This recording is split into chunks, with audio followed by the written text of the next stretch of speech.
Hey everyone! Tonight we're drifting back to the Middle Ages. So you might want to dim the lights, get comfortable. Maybe make sure you're not wearing a crown. Those things dig into the pillow. We're going to float through some of the less flattering highlights of royal life. Specifically kings who had reputations that leaned toward the perverse. And by that, I don't mean slightly eccentric in the garden, or fond of wearing socks with sandals. No, I mean the kinds of habits that made even other royals, people, who were already swimming in absurdity, raise their eyebrows and mutter, well, that's new. This isn't a thrill ride. Think of it as a strange museum tour where the guide speaks softly, pauses too long between sentences, and occasionally mutters, because of course he did. So let's settle in, and we'll start with a king who turned depravity into almost a full-time occupation. Let's drift first toward King Charles II of Spain, often remembered as the Bewitched. Charles was a Habsburg, which already tells you his family tree looked more like a wreath. Inbreeding had done its worst work here. Protruding jaw, speech difficulties, chronic illness, and infertility. But Charles also had a streak of superstition that veered into the bizarre. He believed himself cursed, and spent much of his short reign subjecting his body to strange exorcisms and rituals. Now, some might argue this isn't perversion, strictly speaking. But when you consider that his court physicians tried to cure him with baths of bull's blood and the occasional, let's say, creative application of herbs, it's not exactly wholesome evening material. He was, in essence, a king who turned medical malpractice into performance art. But Charles is just a warm-up. The real crown of medieval indecency arguably sits on the head of Philip of France, better known, with a flair for irony, as Philip the Fair. He was tall, handsome, and icy, the kind of person you wouldn't want to play poker against. But beneath that polished exterior was a man who enjoyed cruelty as a form of recreation. Philip had a fondness for humiliating his enemies in public, particularly women connected to his rivals. He staged elaborate trials for his own daughters-in-law, accusing them of adultery. Their lovers were captured, tortured, and executed in spectacularly unpleasant ways. Meanwhile, Philip ensured the women were shamed, imprisoned, and used as moral cautionary tales across France. So yes, Philip the Fair. Fair in the sense that a thunderstorm is fair, dramatic, merciless, and ruining your picnic. And then we arrive at Edward II of England, a man whose hobbies were both unusual and, let's be honest, misplaced for a king. Edward adored a commoner named Piers Gaveston with such intensity that he practically turned the English court into a one-man fan club. Edward showered Gaveston with jewels, titles, and a shocking amount of royal attention, while ignoring his actual queen, Isabella of France. Isabella, understandably, was less than thrilled. The English nobility also weren't fans of watching their king's, let's say, love life play out so publicly. To complicate matters, Edward also had some peculiar habits. Chroniclers note he enjoyed manual labor, digging ditches, rowing boats, that sort of thing. A king cosplaying as a gardener. Admirable, maybe. But when combined with his favoritism, his poor political sense, and his refusal to engage in anything resembling dignity, Edward's reign quickly slid into chaos. His eventual fate was, well, not bedtime material if described in detail. Let's just say the rumors involved a red-hot poker, an extremely vulnerable area, and the kind of creativity that makes you wish people had just stuck to chess. But Edward at least had a certain tragic romantic flair. Charles VI of France, on the other hand, was simply unwell. Known as Charles the Mad, he occasionally forgot who he was. Once, he believed he was made of glass and insisted on wearing iron rods sewn into his clothes to prevent himself from shattering. Now, was this perversion? Not exactly, but it was certainly a distortion of reality so extreme it warped royal behavior. He would lurch through the palace convinced he might break at the slightest touch. This naturally made diplomacy difficult. Nothing undermines a negotiation quite like the host whispering, "Careful, don't bump me, I'm basically a wine glass." Let's drift over to Louis XV of France. Technically outside the medieval window, but worth mentioning for sheer audacity. Louis, nicknamed the Well-Beloved, had an almost industrial appetite for mistresses. The most notorious example was the Parc aux Cerfs, essentially a secret house where very young women were kept for his pleasure. His obsession with constant sexual novelty made him increasingly detached from governance. The court whispered, the people murmured, and Louis shrugged and ordered another round of companions. By the end, his health was so eroded by venereal disease that he became a walking cautionary tale. Again, the well-beloved. Beloved by whom exactly? Likely by those benefiting from the royal purse strings. For everyone else, the nickname was a bitter joke. Of course, we can't drift past the Holy Roman Emperor Henry IV, who had a taste for humiliation, his own. Chroniclers suggest he enjoyed debasing himself in front of others. Once, he performed a barefoot penance in the snow outside a papal fortress for 3 days, begging forgiveness from Pope Gregory VII. Yes, political necessity played a role, but Henry seemed almost too comfortable in abasement. The episode became legendary, remembered less as diplomacy and more as a very strange endurance stunt. The emperor as a frozen penitent, a monarch who performed misery like it was theater. And then there's King John of England, petty, greedy, and, if chroniclers are to be believed, lecherous to the point of parody. John was known for seducing the wives and daughters of his barons, then mocking them for complaining. Unsurprisingly, this didn't endear him to the nobility. It also helped spark the rebellion that eventually forced him to sign the Magna Carta. So yes, constitutional government was partly birthed because one man couldn't keep his hands to himself. A strange origin story, but history rarely hands us tidy narratives. Now, the thing about medieval monarchs is that their personal indulgences often had catastrophic public consequences. They weren't just embarrassing uncles at a family gathering. They were uncles with armies, taxes, and a divine right to behave terribly. And yet, despite the grotesque habits, the cruelty, and the dysfunction, people adored them. Songs were written, statues were carved, coins were stamped. Because when you're wearing the crown, even your worst decisions get polished into legends. At least until the historians come along later with a wry smile and a notebook. So, as we close this first part, let's drift a little deeper into the strange twilight of royal bedrooms and palace corridors. In the next part, we'll meet a few more monarchs, whose reputations were shaped not by glory on the battlefield, but by the peculiar details of what they did when the doors were closed. All right, we've settled into the dim-lit corridors of medieval royal life. We've already met a few kings who turned their thrones into something between a cautionary tale and an ongoing scandal. But history, generous as always, gives us more. So let's drift a little further, past the torchlight, into another round of monarchs who confused divine right with personal indulgence. Let's start with Alfonso IX of Leon and Galicia, who reigned in the late 12th and early 13th centuries. Alfonso had a remarkable knack for ignoring church laws when it suited him, particularly regarding marriage. He married 2 close cousins in succession, both without proper annulments, which left his personal life resembling less a family tree and more a tightly knotted vine. He fathered a significant number of illegitimate children, which, to him, was not so much a scandal as a casual hobby. To his credit, Alfonso treated many of them well, granting them lands and titles. To his discredit, he seemed to consider rules about consanguinity as optional fine print. Naturally, the papacy wasn't amused. Popes excommunicated him more than once. Alfonso responded by sulking and marrying another relative, because of course he did. Now on to James IV of Aragon, better known as James the Conqueror. And indeed, he conquered, but not only on the battlefield. James had no fewer than 3 marriages and an impressive lineup of mistresses. Chroniclers record that his affairs became so numerous and entangled that his court frequently lost track of which lady was currently in favor. His appetite for conquests of the personal variety left his offspring squabbling over inheritance. By the time he died, James had divided his kingdom in a way that ensured generations of disputes. It was the medieval equivalent of writing your will while tipsy at a banquet. But James, at least, left behind an entertaining chronicle of his life, because nothing says humble king like an autobiography in which you casually brag about your mistresses alongside your sieges. And then, of course, there's Peter I of Castile, nicknamed Peter the Cruel.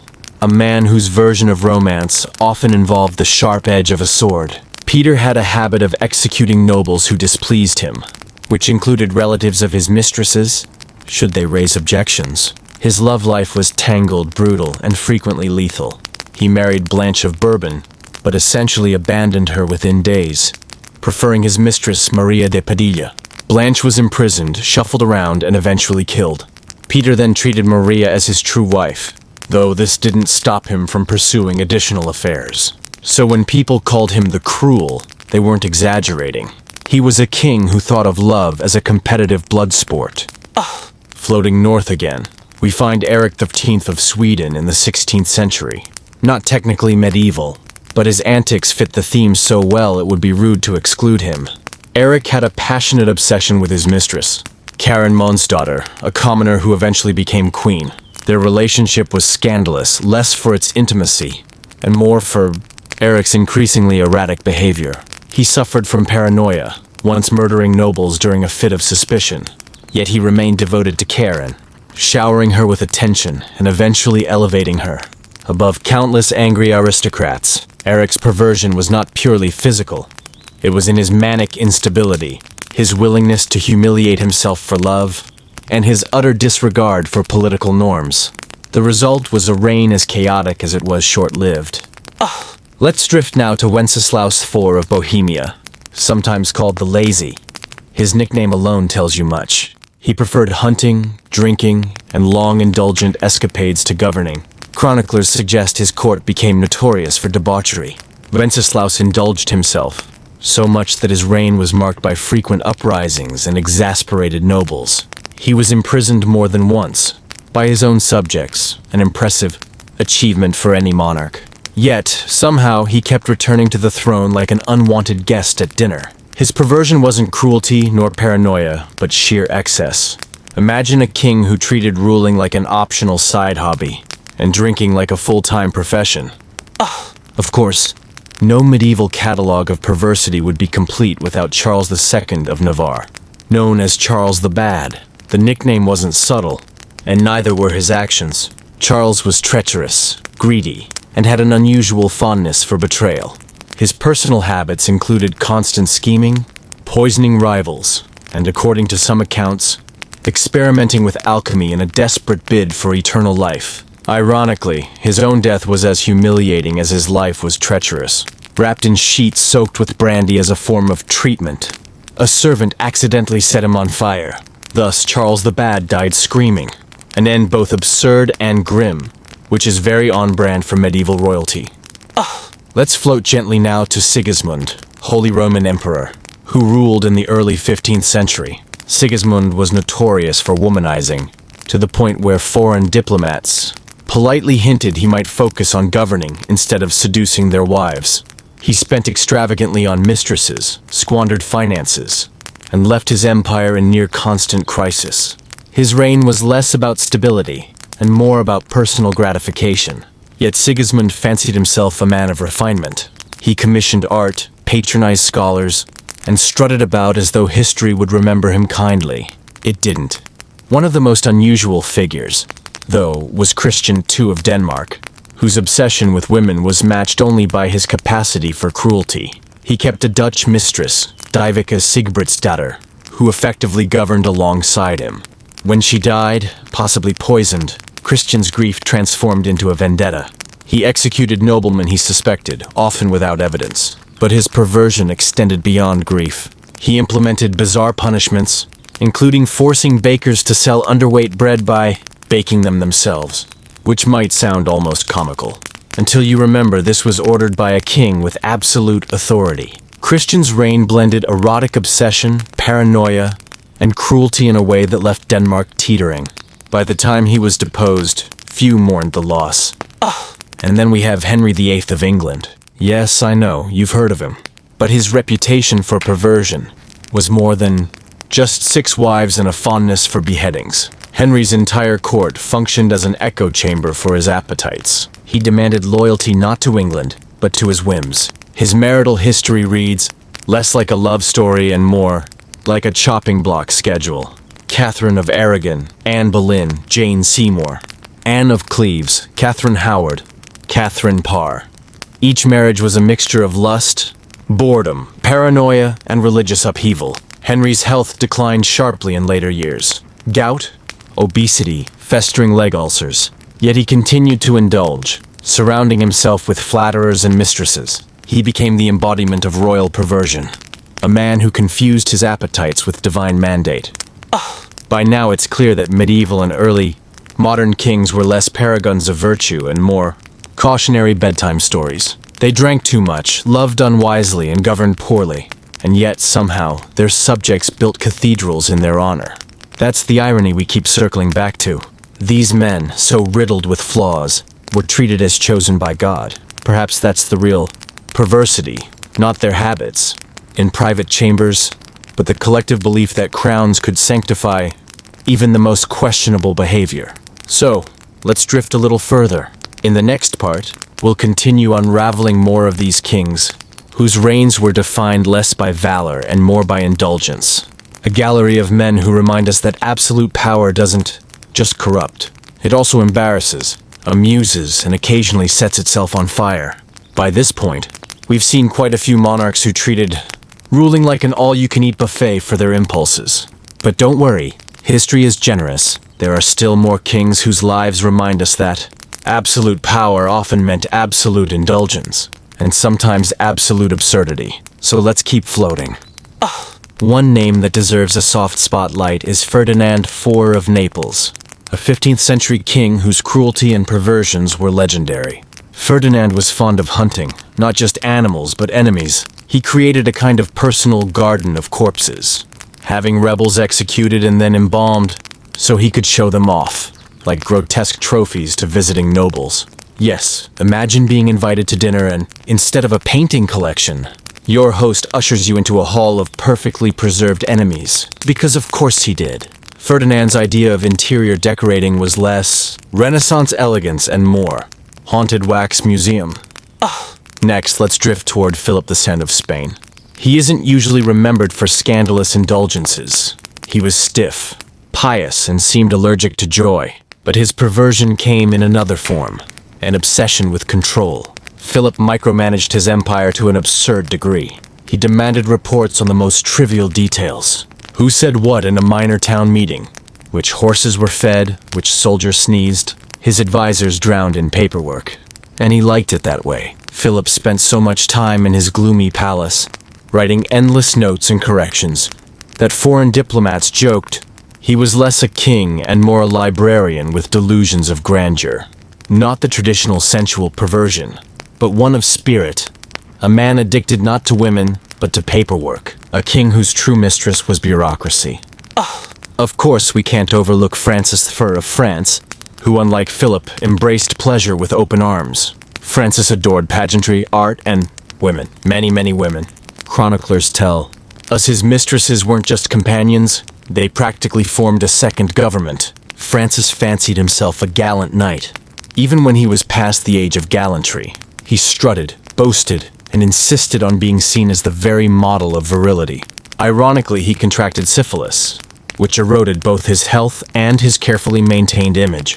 Yet even as his body failed, he carried on with his mistresses, because nothing says chivalry like refusing to give up your affairs while falling apart. Then we have Ivan IV of Russia, better known as Ivan the Terrible, technically beyond medieval Europe, but still too notorious to ignore. Ivan's perversion was violence itself. He beat, tortured, and executed with almost recreational zeal. He married multiple times, often discarding wives who displeased him. His paranoia became so severe that he murdered his own son in a fit of rage. One of his pastimes was watching enemies boiled alive, which suggests his imagination was both vivid and unpleasant. Ivan ruled like a man possessed, a tyrant who turned cruelty into a daily ritual. And yet even he considered himself deeply pious. He prayed, he fasted, he confessed. Then he returned to inventing new ways to horrify. A king who saw no contradiction between kneeling at church in the morning and ordering a massacre by lunch. Closer to the heart of Europe, Matthias Corvinus of Hungary presents a different kind of story.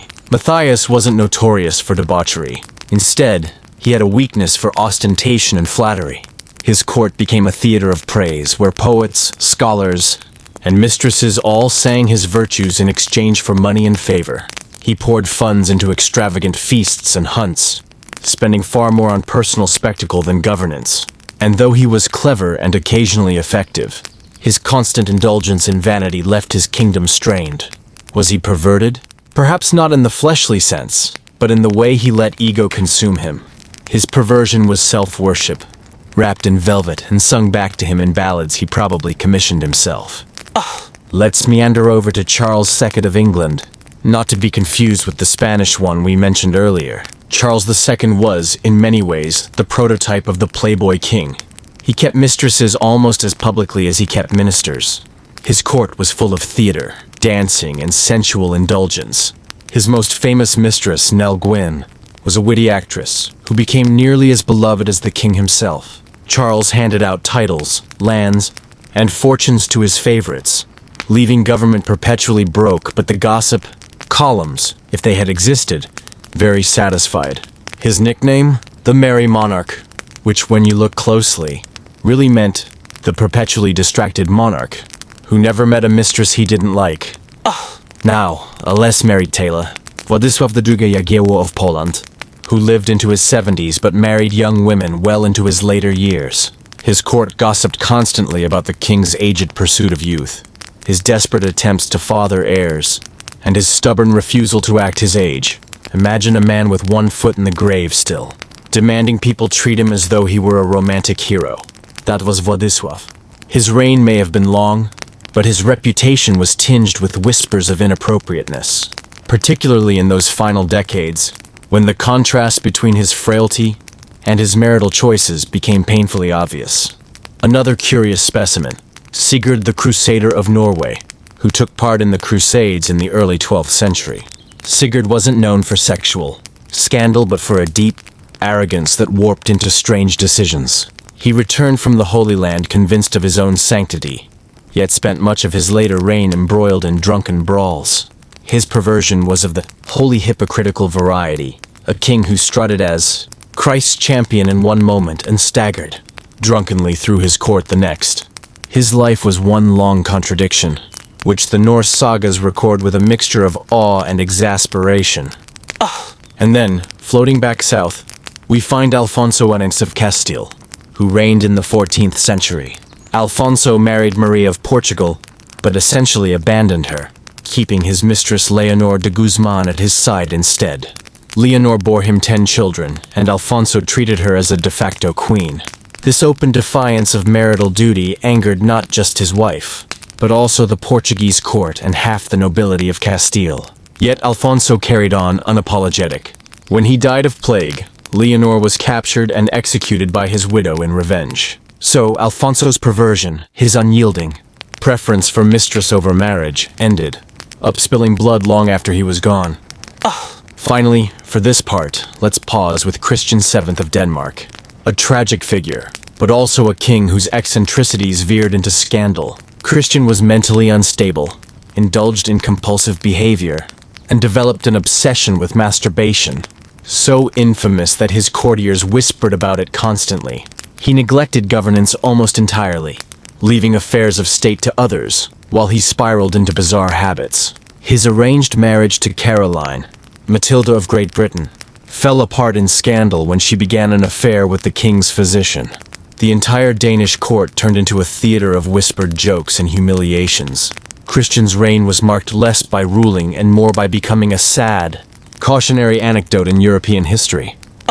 So there we have it, another gallery of monarchs, whose lives remind us that crowns did not elevate them above absurdity. If anything, the crown magnified it. Let's keep drifting. In the next part, we'll meet still more kings whose appetites, obsessions, and sheer strangeness filled their courts with scandal, and left the rest of us with stories soft enough to fall asleep to, but bizarre enough to linger in dreams. We've wandered through palaces and courts filled with mistresses, paranoia, and questionable decisions. But as always, history keeps the supply steady. There are more kings whose private lives read like bedtime cautionary tales written by someone with a very dry sense of humor. So let's wander deeper. Let's begin with Charles VI of France, also known as Charles the Mad. Now, Madness itself isn't inherently perverse, but the way he handled it certainly left his court in perpetual chaos. Charles would sometimes believe he was made of glass. He forbade people from touching him, fearing he might shatter. At other times, he sprinted through the corridors, screaming that enemies were chasing him. His marriage to Isabeau of Bavaria became infamous, not for fidelity, but for the Queen's alleged affairs during Charles's long bouts of instability. Chroniclers whispered that half the nobility of France might have shared her bed, though exaggeration is likely. Still, Charles's reign was a combination of fragile delusions, marital scandal, and political breakdown. It's hard not to feel sympathy, but it's also hard not to notice the irony. A king believed to be divinely appointed, running terrified because he thought he might accidentally shatter like a wine glass at dinner. From fragile glass to iron cruelty, we meet Ladislaus the Magnanimous of Naples. His nickname, Magnanimous, was perhaps more wishful thinking than reality. Ladislaus indulged in women, drink, and power struggles with equal abandon. He was married multiple times, but fidelity was never his style. His affairs were legendary, as was his tendency to betray allies. He also invaded Rome because why not? Only to eventually be driven back. If Charles VI embodied fragility, Ladislaus embodied shameless appetite. He lived loudly, ruled selfishly, and left Naples tangled in debts and feuds. Next, we have Sigismund III, Vasa of Poland and Sweden, who offers us something different, religious obsession that became its own perversion. Sigismund tried to force his Catholic faith onto largely Protestant Sweden, with predictably disastrous results. Instead of uniting his realms, he fractured them. His stubborn devotion to dogma was so intense it alienated allies, family and subjects alike. He left behind a legacy of wars and resentment. Not exactly the glamorous perversion of endless mistresses, but still, a king whose private passion warped the destiny of entire nations. Then there's Louis XV of France, nicknamed the Spider King. And for good reason. Louis was less interested in romance than in endless webs of intrigue. He spied, schemed, and betrayed with such tireless devotion that his court lived in constant paranoia. Louis enjoyed humiliating rivals, trapping them in elaborate plots, and keeping mistresses purely as pawns in political games. He wore plain clothes, shunned pomp, and looked more like a miserly merchant than a monarch. Yet his cunning and his taste for manipulation made him one of the most unnerving rulers of his age. A king perverted not by lust, but by a gleeful addiction to scheming. His mistresses weren't so much lovers as bait. His courtiers weren't so much allies as flies in his web. Now, on to Charles VII of France, who reigned before Louis. Charles VII is remembered for restoring France after the disasters of the 100 Years' War, largely thanks to Joan of Arc. But in his private life, he was dominated by a mistress named Agnès Sorel, often described as the first officially recognized royal mistress in French history. Agnès was beautiful, ambitious, and very much in charge. Chroniclers remarked that she flaunted fashions so daring they shocked the court, low-cut gowns that displayed her chest in a way considered scandalous even in a court already used to excess. Charles adored her, elevated her family, and allowed her a level of influence that made nobles bristle. When she died suddenly, rumors of poisoning swirled, though no proof was ever found. Charles's devotion to Agnès was such that even his victories as king are forever entwined with gossip about his glamorous mistress. Across the Channel, we find Edward IV of England, whose reign was practically a soap opera. Tall, handsome, and charismatic, Edward was notorious for his affairs. He seduced noblewomen and commoners alike, often with the help of friends who acted as wingmen.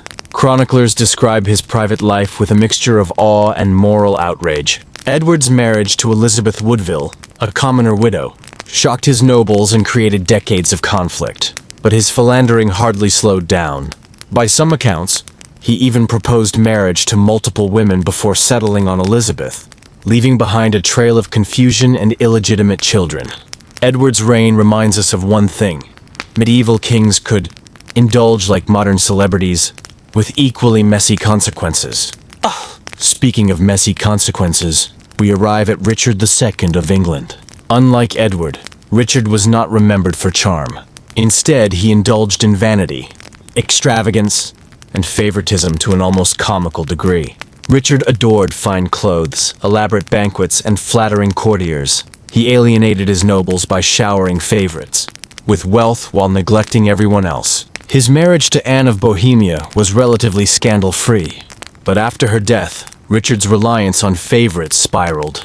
He wasn't perverted in lust so much as in ego. His obsession with personal dignity led him to demand he be addressed in near-divine terms.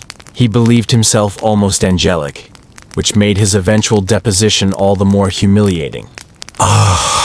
And then, for sheer strangeness, let's pause with Philip the Fair of France. His nickname suggested beauty, though some chroniclers described him as pale, cold and lifeless, less a shining knight, more a mildly confused statue. Philip's reign was marked by relentless greed. He destroyed the Knights Templar, accusing them of heresy, mostly so he could seize their wealth. He manipulated marriages, broke treaties, and treated the papacy like a pawn. His personal perversion wasn't sensual indulgence, but an icy, calculating hunger for power.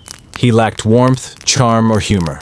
If Edward IV was the charming rogue, Philip was the grim accountant, reminding us that perversion can take the form of joyless, ruthless efficiency. For a final tale in this part, let's drift to John II of Castile. Known as a weak king dominated by favorites and mistresses, John adored poetry, tournaments, and romantic diversions far more than actual ruling. His court was a carnival of flattery. Poets praised him, courtiers entertained him, mistresses distracted him. Meanwhile, the kingdom struggled. John's perversion was the softest kind, neglect. He preferred being adored to being competent. His reign was less a monarchy, and more an endless masquerade where the king played dress up while his subjects endured instability. And so, we add another set of kings to our quiet gallery. Some obsessed with lust, some with cruelty, some with power or vanity. Different flavors of perversion, all wrapped in crowns. Let's not be too harsh, though. They did provide us with stories, strange, soft-edged tales perfect for drifting off to. And perhaps that's the most generous thing they ever did for the rest of us. In the next part, we'll keep going. More kings, more curious habits, more reminders that history's royal houses were as dysfunctional as they were decorated. By now, you might be wondering if there were any monarchs who lived quietly, honored their vows, and ruled responsibly.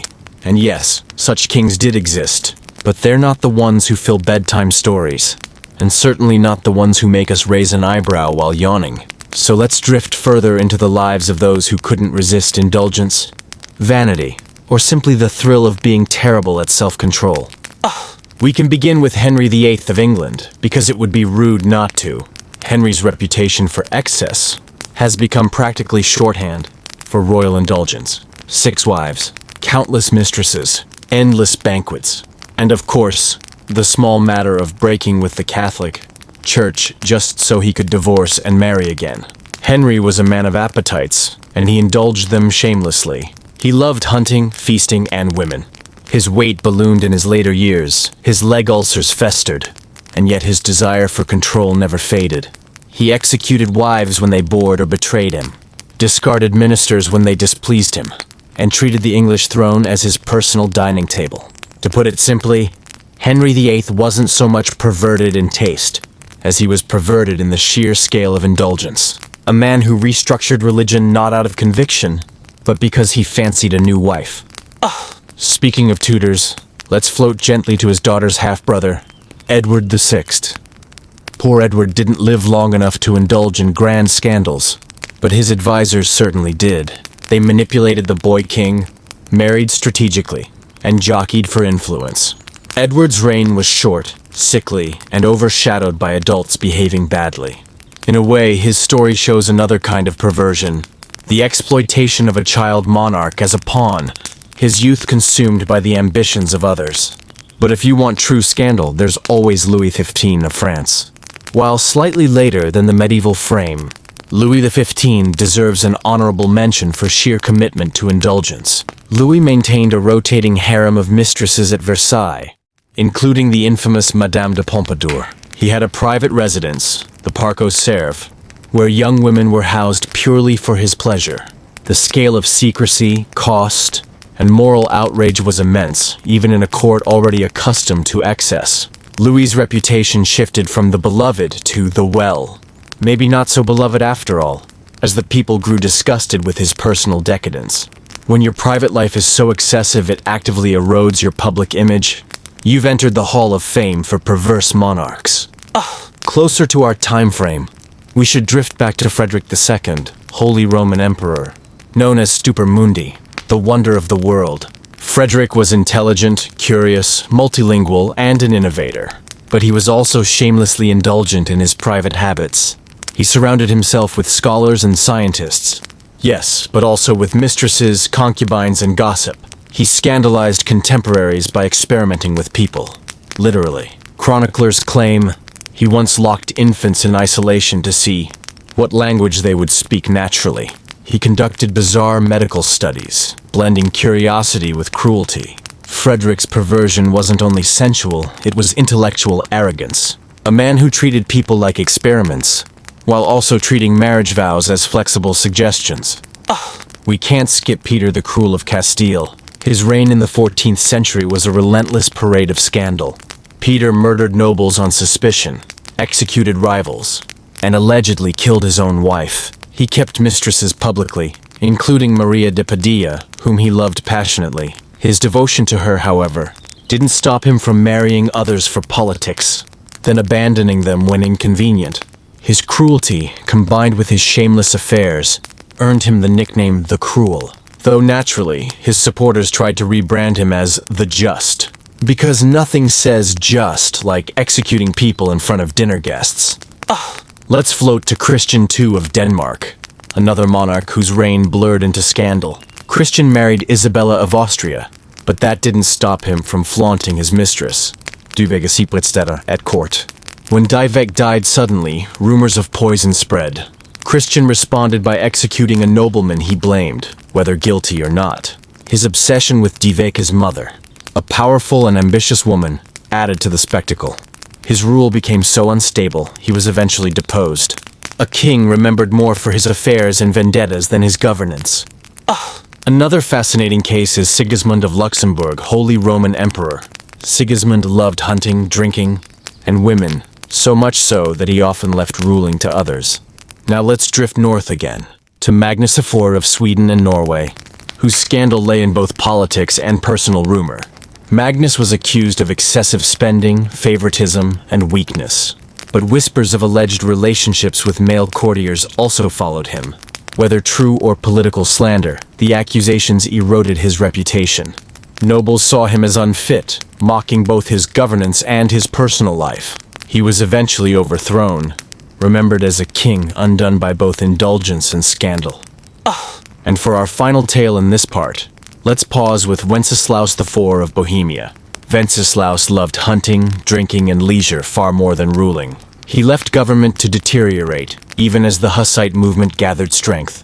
Chroniclers describe him as perpetually distracted by pleasure, surrounded by companions who indulged with him. When criticized, he lashed out violently, even murdering nobles during drunken fits. A king who treated ruling as an annoyance, yet treated drinking as a calling. His reign was less about governance than about how far a monarch could sink into self-indulgence before the kingdom caught fire. So ends another gentle chapter in our gallery. Kings who indulged in lust, drink, cruelty, and vanity. Each crowned head offering yet another reminder, being royal rarely meant being noble. Let's keep drifting. In the next part, we'll meet even stranger cases, monarchs, whose lives blur the line between absurd comedy and quiet tragedy. Perfect for dozing off to, though perhaps not perfect for their long-suffering subjects. By now you may have noticed that medieval kings managed to make almost every possible mistake a human being could. If there was a wrong choice, they took it. If there was a self-indulgent path, they strolled down it with confidence. And if there was any way to embarrass themselves before all of Europe, they seized the opportunity with both hands. So tonight, let's keep floating gently through the candlelit halls of royalty. This time we'll linger with a few more kings whose reputations leaned heavily toward the scandalous, the absurd, and the quietly tragic. We can begin with Alfonso IX of Leon and Galicia. Alfonso had the reputation of being a pious king. He even supported the early universities, which sounds very noble. Unfortunately, his marital life looked more like the outline of a bad comedy. He first married Teresa of Portugal, his cousin, because of course he did. The marriage was declared invalid by the Pope, who was growing weary of Iberian royals, continually marrying their cousins, like it was the only available option. Then Alfonso married Berenguela of Castile, who was also his cousin. Naturally, the Pope annulled that one too. Despite the annulments, Alfonso had plenty of children by both women, creating a web of semi-legitimate heirs who spent decades competing and scheming. His piety and love of learning might have been real, but his personal life showed the same repetitive dynastic self-sabotage that defined the age. From Iberia, let's drift north to Magnus Barefoot of Norway. Magnus earned his nickname from a fashion choice. He wore his tunics scandalously short, imitating the Irish styles he encountered on campaign. In medieval Norway, this was considered deeply indecent, and it gave him a reputation as something of a flamboyant eccentric. Magnus wasn't only flamboyant in clothing. He kept mistresses openly, fathered several children out of wedlock, and displayed a restless energy for conquest. His reign reads less like a steady rule, and more like an exhausting adventure novel, filled with raids, betrayals, and reckless charges into battle. His barefoot image summed him up well, slightly absurd, defiant of tradition, and more concerned with appearances than governance. He eventually died, unsurprisingly, in yet another reckless battle in Ireland. Next, let's glide back to France, where we find Charles VI, also known as Charles the Mad. Charles began his reign as a promising, handsome young monarch, but he soon descended into bouts of madness. He would run through the palace halls, screaming, convinced he was made of glass. At times, he refused to let anyone touch him, fearing he might shatter. Charles also forgot who his family was. On several occasions, he failed to recognize his wife, his children, or even himself. His courtiers had to navigate his delusions carefully, never knowing if their king would emerge sane or incoherent on a given day. Naturally, this left France in chaos. Regents and relatives squabbled endlessly while the king wandered in mental fogs. His reign stands as one of the clearest examples of how fragile royal lines could be. One king's illness could topple an entire realm into dysfunction. Now let's rest a moment with Wenceslaus IV of Bohemia, a king infamous for drinking, laziness, and violent tantrums. Wenceslaus liked to avoid responsibility. He skipped meetings, neglected governance, and spent much of his time indulging in alcohol. When he did engage with politics, it was usually with disastrous results. On one infamous occasion, he had several members of the clergy drowned in a pond after a disagreement. Chroniclers struggled to decide whether he was cruel, incompetent, or just perpetually drunk. Perhaps he was a blend of all three. His reign drifted into irrelevance, with real power slipping to others while Wenceslaus wallowed in self-indulgence. And then we meet Christian II of Denmark, nicknamed the Tyrant. Not exactly the branding you want as a king. Christian was infamous for his ruthlessness, particularly during the Stockholm bloodbath, where he executed scores of Swedish nobles after a supposed reconciliation. But his private life was no less scandalous. He openly kept a Dutch mistress, Deveke Sigbertsdatter, and allowed her mother, an innkeeper, to hold sway in politics. Naturally, the Danish nobility despised this. Christian's indulgence in personal relationships over royal duty earned him enemies everywhere. Eventually, he was deposed and spent decades imprisoned. The tyrant ended his days quietly forgotten. A dramatic fall for a man who once bathed entire cities in blood. Next, let's drift back to England for a moment, where Henry VI offers a different flavor of scandal. His perversion was not of the flesh, but of responsibility. Henry was gentle, timid, and almost entirely unsuited to ruling. He suffered bouts of catatonic illness, at times unresponsive for months. In one episode, he reportedly failed to react to the news of his own son's birth. While not morally corrupt, Henry's inability to rule effectively plunged England into the Wars of the Roses. His piety and kindness might have been virtues in another context, but as a king, they translated into disaster. Here, the perversity lies in the inversion of expectations. A king too saintly, too passive, so ill-equipped that his reign turned into one of the bloodiest Civil wars in English history.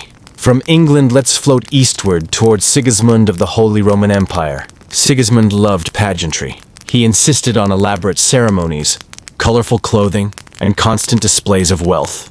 But he also indulged in reckless spending, leaving his finances in ruin. His reign was riddled with military failures, religious conflicts, and endless disputes. Sigismund's personal life was no less chaotic. He quarreled with his nobles, alienated allies, and generally left behind a legacy of turbulence. His love of display could not cover the hollowness of his achievements. He remains remembered less for what he accomplished, and more for his extravagance and eccentricities. Finally, let's close this part with Ferdinand I of Naples, known for his cruelty and bizarre amusements. Ferdinand kept a collection of mummified enemies, literally, embalmed corpses, displayed in a special chamber. He would take guests to see them as though they were prized artworks. Imagine being invited to a royal dinner, only to be ushered into a room of propped-up cadavers. His reputation for cruelty was so strong that even Machiavelli, no stranger to harsh rulers, mentioned him as a model of fear-based governance.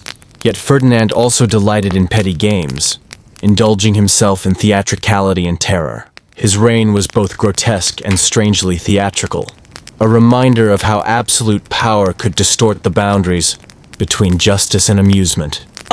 And so, part 6 comes to a close. We've wandered through kings who drowned in their own indulgence, kings who mistook glass for skin, kings who kept corpses as curiosities, each in his own way, reflected the peculiar mix of privilege and perversion that defined medieval monarchy. For some it was lust, for others cruelty, for still others the sheer inability to function as rulers at all. The crown magnified their weaknesses, until the entire kingdom had to live with the results, which in retrospect feels both tragic and quietly absurd. By now you may have noticed that medieval kings managed to make almost every possible mistake a human being could. If there was a wrong choice, they took it. If there was a self-indulgent path, they strolled down it with confidence. And if there was any way to embarrass themselves before all of Europe, they seized the opportunity with both hands. So tonight, let's keep floating gently through the candlelit halls of royalty.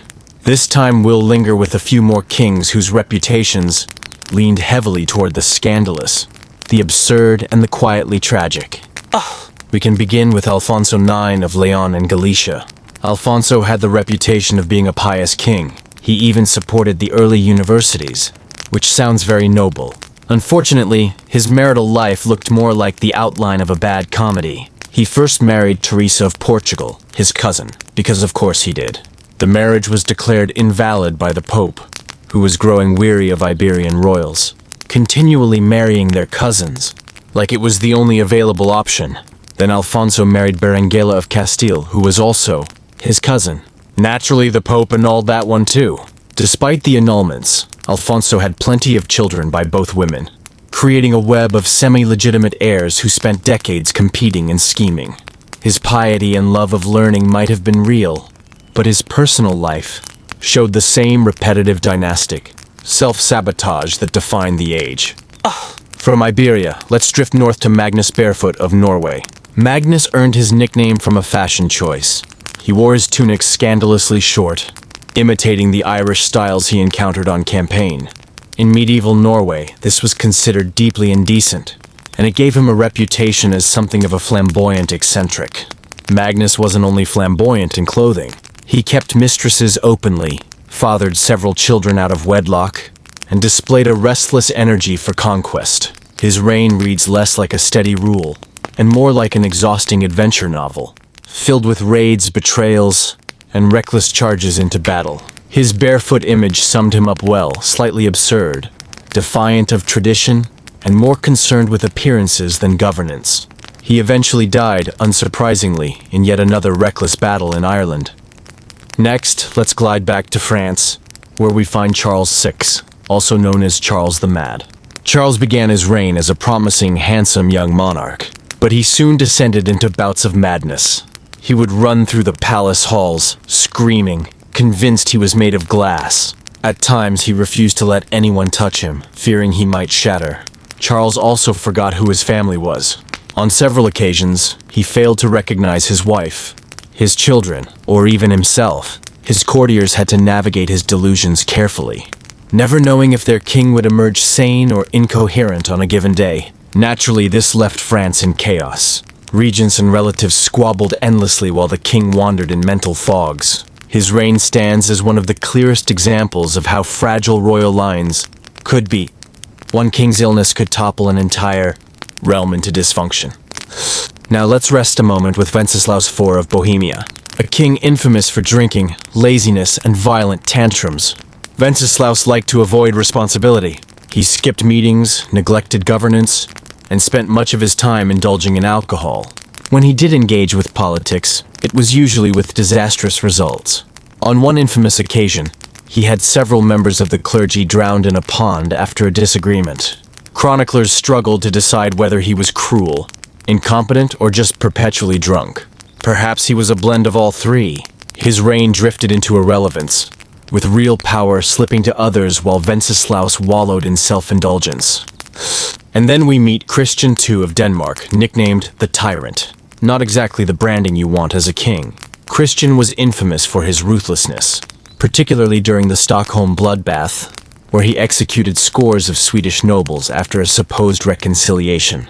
But his private life was no less scandalous. He openly kept a Dutch mistress, Deveke Sigbridsdatter, and allowed her mother, an innkeeper, to hold sway in politics. Naturally, the Danish nobility despised this. Christian's indulgence in personal relationships over royal duty earned him enemies everywhere. Eventually, he was deposed and spent decades imprisoned.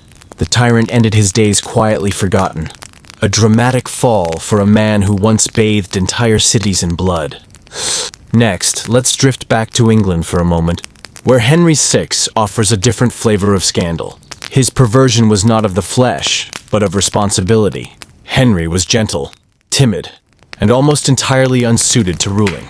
He suffered bouts of catatonic illness, at times unresponsive for months. In one episode, he reportedly failed to react to the news of his own son's birth. While not morally corrupt, Henry's inability to rule effectively plunged England into the Wars of the Roses.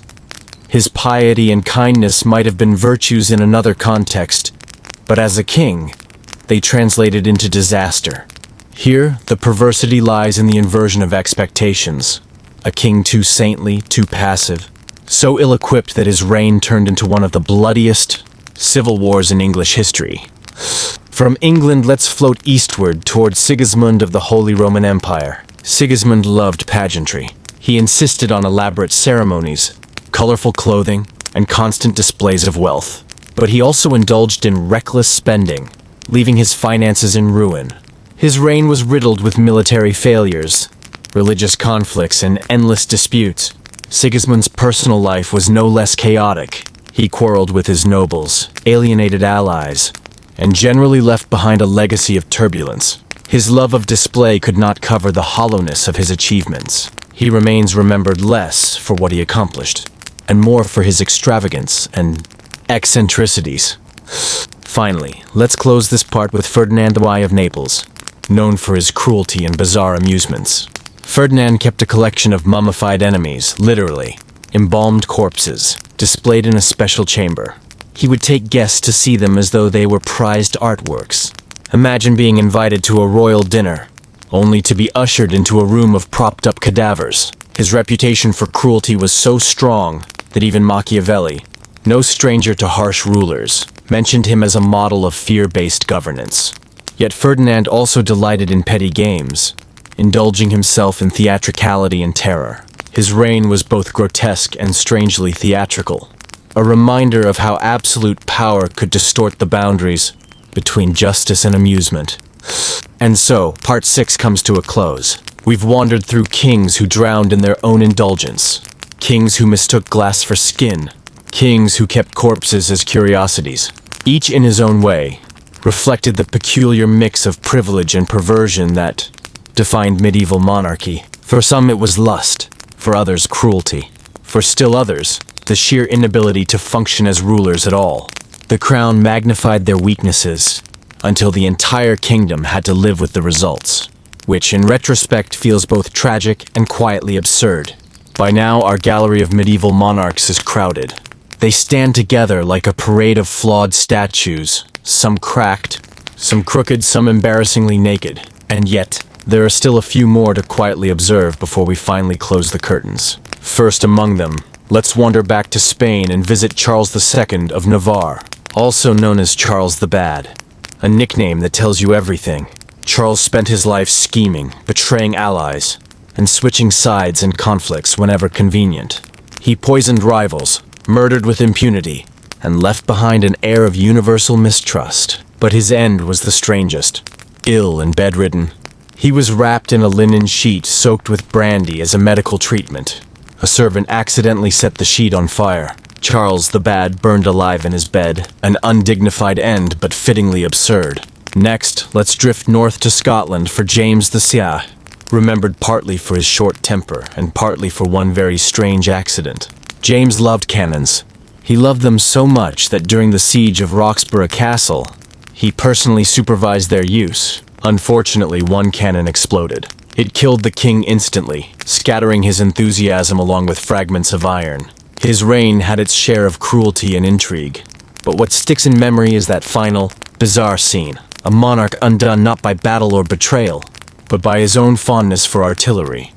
From Scotland, let's move back to the Empire, where Wenceslaus of Luxembourg, the same king we touched on earlier, deserves one last mention. Chroniclers tell us he once tried to drown a servant for serving warm wine. This detail alone captures the petty volatility of medieval courts. Kings did not need grand reasons for cruelty. Sometimes, the temperature of a beverage was enough. And finally, let's close with Charles the Reign of France, who managed to die in a way so banal it feels almost comic. Charles had grand ambitions. He invaded Italy, dreamed of becoming a great conqueror, and filled his court with Renaissance finery. Yet in 1498, while walking through his castle, he struck his head on a low doorway. He died shortly after. A king who dreamed of Caesar's glory, felled by architecture. It is difficult to imagine a more quietly humiliating way to close a royal career. And so, as Part 8 draws to its gentle close, we leave behind a gallery of kings defined less by greatness and more by weakness. Some were cruel, some were lustful, some were simply foolish. Their crowns magnified every flaw until kingdoms trembled under the weight of their personalities. From burning bed sheets to exploding cannons, from glass delusions to corpses on display, these monarchs remind us that history is often less majestic than it appears on the surface. But for tonight, let's let them fade into the candlelight. Their scandals are centuries old now. Their crowns are dust, and all that remains are the faintly ridiculous stories that help us drift gently into sleep.